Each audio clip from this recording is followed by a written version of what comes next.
Woohoo, little sneak peek of the drop. Hey, I'm musicbyLukas and welcome to Baltimore, where we are currently visiting because we travel full-time. And today we are going to be making a Robbie Mendez track with Robbie Mendez. Plus, I thought it'd be fun to ask Robbie some personal questions, so make sure to stay tuned for that and subscribe for more videos like this, career tips, and demo streams.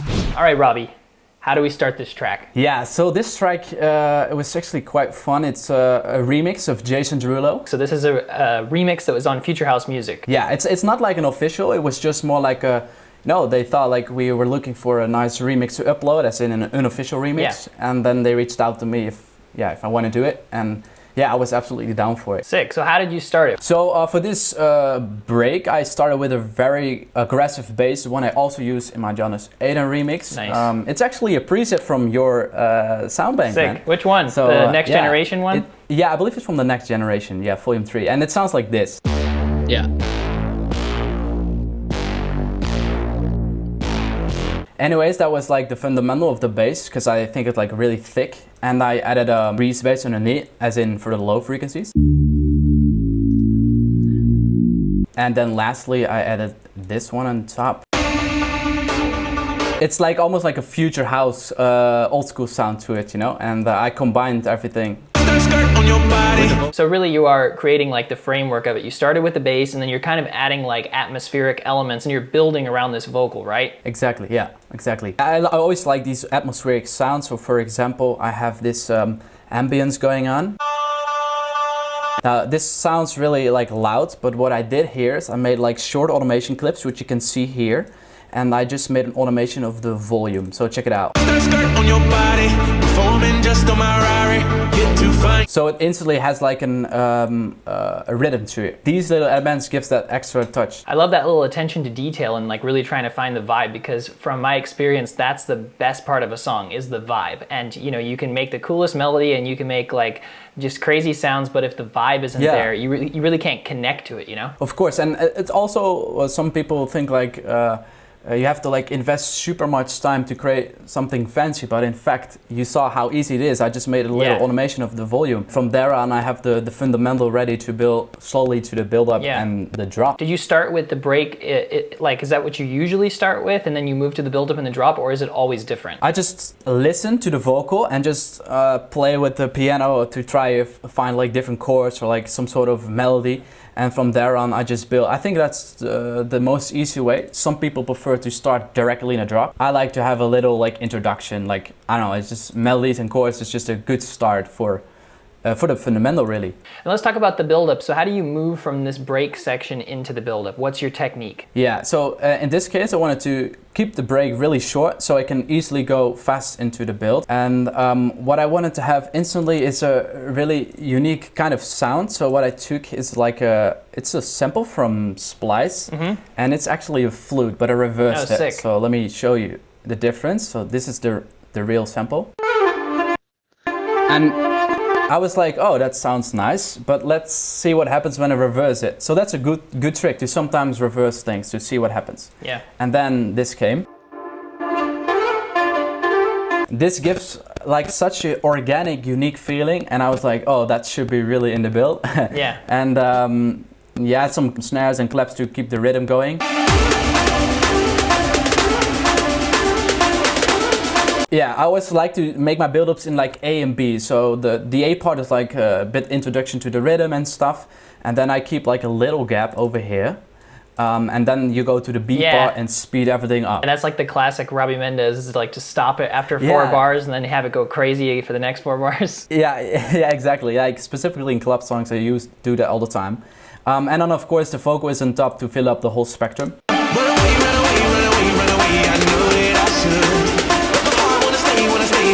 Wanna stay now. You can see it in my eyes that I wanna take you down right now if I could. Woohoo, little sneak peek of the drop. So yeah, it's just basically building energy for the drop, really. And yeah, these rises, I think it's a bit standard, but you know, it helps to create the energy. I bit some master filter, so everything, the low end goes off, and you bring down the volume of the master to create a bit more attention for the drop, as well as I add like an endless smell. It's almost like a reverb and filter in one. And yeah, then you're slowly introduced to the drop, man. I have a very serious question for you. Would you rather DJ a set for 48 hours playing only Taylor Swift songs or eat nothing but pineapple pizza for a week? Oh, absolutely pineapple pizza. I'm the guy who eat pineapple pizza. Oh no, I'm sorry. We just lost like half the audience. The watch time just ended. No. So we got the build up and you're building a lot of energy into this drop. So what do you do to like have the drop be even more energetic than the build up? Because obviously you've already had so much energy on the build up. So what does this change up? It's specifically the snares that build quickly. Yeah. Because yeah, as you can see here, it goes like dun, dun, dun, dun, dun, dun.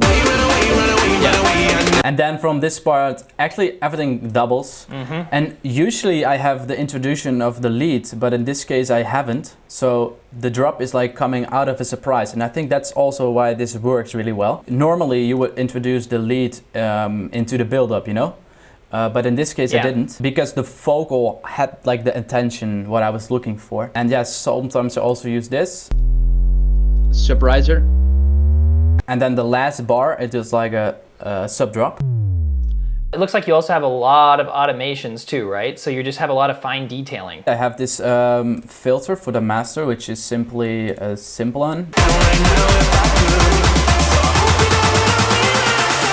And that just almost give the track, the build-up, a bit more air to it. Yeah, you're kind of thinning it out and you have more reverb and you're kind of building that suspense, right? Yeah, and what I also do lately, it's something I never did, so try it out yourself for the producers out there, is that except from the fact make the automation of the master, also make an automation of the snares. Because sometimes when the snares are like double in, it sounds so loud, you know? Yeah. I just make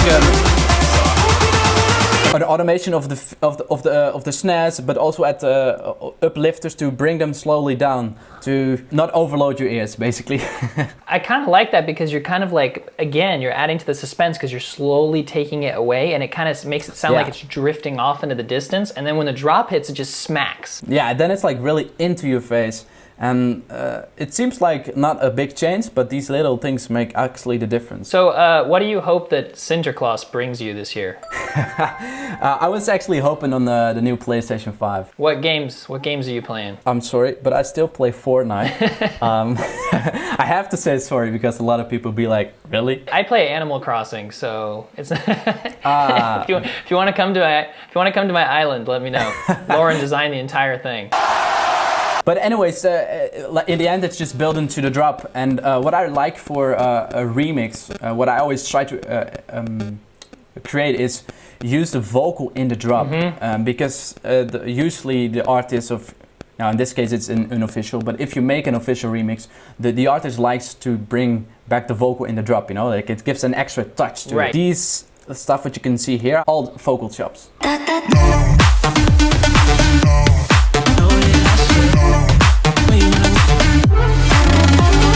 So yeah, that's the drop. So when I mute the chops, I will show the difference. Yeah, and you know, most people would make a demo like this, like without the chops. Yeah. And I think it's just that extra organic element that really makes it stand out. Exactly. Yeah. It's I use it as in some sort of instrument, really. Even though it's just the voice, but a voice is really relatable to a human and human ear, so it is automatically very organic. So that's a good explanation there. And I use that. That's the part that makes me excited to make this remix in all the way in the beginning when I heard the Jason Derulo, and I was like, oh really, I want to use that into the drop. It's really nice too because you have that layered on top of the part with the lead where it's like, so it kind of like they play off each other in this really cool way. Yeah, it's like again the A and B part. In this case, it's like 3 times A and then switch to the B part. So. like this. And then that last part, it really switch up, you know, that's like the B part of the drop. Yeah. Just to give it a different energy, as well as the bass line, if I don't know if you noticed, but it goes up as well.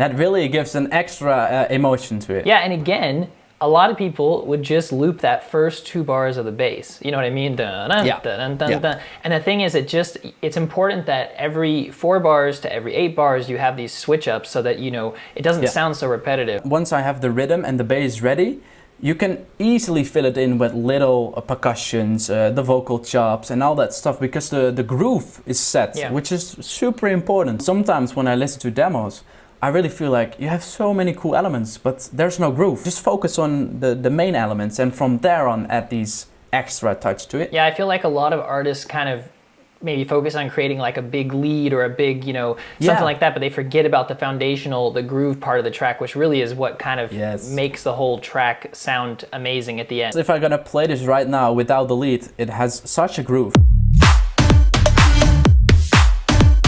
You know, you can almost use it as some sort of first drop, you know, almost already, because it's already really thick. So it's just filling in the extra details, and it's not really about one lead or one bass, or no, it's the everything together. And then of course, when the lead got introduced, it's another one from Team MBL. Sick. It's another one from Team MBL. That's awesome. It is. And I just made an automation of the rate, which is this one. And I just made an automation on that last thing, so let me do that by hand so people understand better. You know, like... And then I made an automation, but because I bounced it out as an audio, it's hard to show you in the project itself. Now this sound has quite some processing to it. I don't know, it has a bit of EQ in to boost in the high frequencies, a bit in the mid. Saturation, always nice, absolutely one of my favorite plugins. This is a free plugin, it's a reverb, and then decapitator as in a distortion, and you're good to go, man. Now, and then to put on top, I have a little white noise. Just give the spark of the lead, and then together it's... And then, these are just like automations of the pitch automations to give it even more extra attention to it. And of course, I forgot to play it with white noise, but then there's this white noise on top. You just build like an energy, really. So, Robbie, truth or dare? The truth. Worst rejection you ever got from a label? That was with the track, I'm not gonna name the track, where I was so hyped about. I was like jumping around, like, this is the best from the best. So I sent in with all my confidence to Spinnin' Records it was. And after a day I got a reply of the AR, and he was like, I'm sorry, we don't feel this. But I felt like hurt, you know, like what? How can you? So I just called him on my phone. I was kind of like shouting a little, like what? How are you not? You know, like it was also a bit of a friend of mine, so I called him. I think that was that's the situation where you're creating a track midnight and the next day you woke up. You'd be like, what? So the secret is to take a second, get some feedback maybe before you send it in. Yes, exactly. So the drop is sounding really cool. You got automations in there, you got white noise, you got, you know, the groove, the whole structure. What are you doing into the second break? Is there any kind of changes from the first break? Like what have you done to switch it up? Not so much, except from an arpeggiator, which is this. It's really like almost a trancey kind of sound. Yeah, it sounds like Stranger Things. And I also made like an automation of the...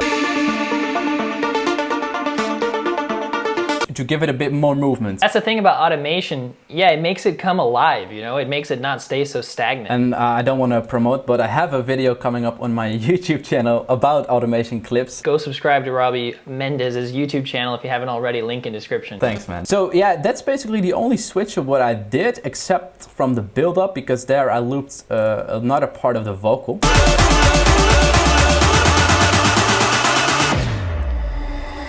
Did you do anything effects-wise to the vocal to make it stand out even more? Like, are you doing any kind of extra processing? I used compression, the glue, it's just a preset, and in the build-up I just open up a reverb. Yeah. To make it more thick, really. And I actually forgot one thing of the drop, which is this one. A really ugly synth, but it's as a one-shot, and I added to give it a bit extra Yeah, a little extra hit. It's just a little bit high frequency. It's just a nice touch. Now, how do you think of these things? Like, how do you go like, hey, maybe I should add this little, you know, one shot here? Is it just from hearing it over and over and like, you know, making so much music that you're like you're listening at the end of making the track and you're like, what else can I add to make this interesting? Is that like the final stages? Yeah, I think it comes down a bit on experience. I make music for over 13 years now, so you know, you become more detailed every time, and I really try to improve on every track. So I listen very critical to my songs, as well as, and this is a good tip for all the producers out there, is that if you send a track to your friend or whatever, pick the one who really is honest. All right? So don't send the track to your girlfriend or whatever, because they will like it anyways. You know, like you have to. Depending on your girlfriend. Yeah, that's right. Yeah, maybe Lauren will be honest. I only have two people I really trust. One name is Mart. He's my best friend. And Steph the Campo is a really good reference for me as well. If you weren't a music producer, what would you be doing? I would be a master chef. I knew it. I love cooking. I remember going over to your house and you made us food, so I know that you got, and you had the apron on and everything, like you got the chef skills down. Yeah, I really enjoyed that. So how do we finish this track? You have the kind of entire framework, first break, second, you know, the whole part of the track is there. So what do you do to get it to the final steps? The final steps is just really the small details, and then it comes down to, let's say for example, I had first without the crash, and then I added the width is like slightly different. It's like really subtle, but that's like the detail stuff. When the whole the whole track is there, I'm really gonna dive in as the nerd, and I'd be like, maybe add in one crash here, or add like an extra. Yo. And yeah, that's basically it. But I must say I'm a quick producer, so I don't spend too much time on the actual, like I wanted to have the track done as fast as possible, because otherwise my inspiration is so lost. you're going off inspiration, you're gonna go hard, like just knock it out. Yeah, yesterday I was in a Skype call with a friend of mine, and we're working on a track, and you know, we have these moments when inspiration is there, but there's always that to the roof inspiration, you know, like, whoa, you're really into the motive. And that happens right at the moment when we were about to stop. So then we said like, okay, are we quit the Skype session and go back in tomorrow, or are we gonna continue and actually finish it? And we chose the last option. And guys, honestly, it was the best decision of my life, because I think I made the best track in my life at sick. that night. I know by myself, like when I quit and the inspiration is gone, it's gone forever. Your new track, Imagine, has like 1 million supports, and it's definitely a little bit of a different style than the stuff you usually do. It's like more progressive, right? It's actually a style I wanted to make for such a long time. Myself, I'm a huge fan of progressive house. I love the emotion, the melodies and stuff. And I just simply couldn't manage to make it thick and nice as in a production, but I kept on trying behind the scenes. Yeah. And then eventually I came with Imagine, which got released on Spinning Records, and like you said, the support is absolutely insane. Yeah, that's gonna be the new sound of Robbie Mendez, really. I have more tracks coming up within that same style, so I'm super excited. I'm really excited for that too. Definitely send me those promos so I can play them on the radio show. Hell yeah, you're the first one I send it. Yes. And I don't want to let the club tracks fade away. I will still continue a little bit with club, of course, but try to find a balance. So yeah. Nice.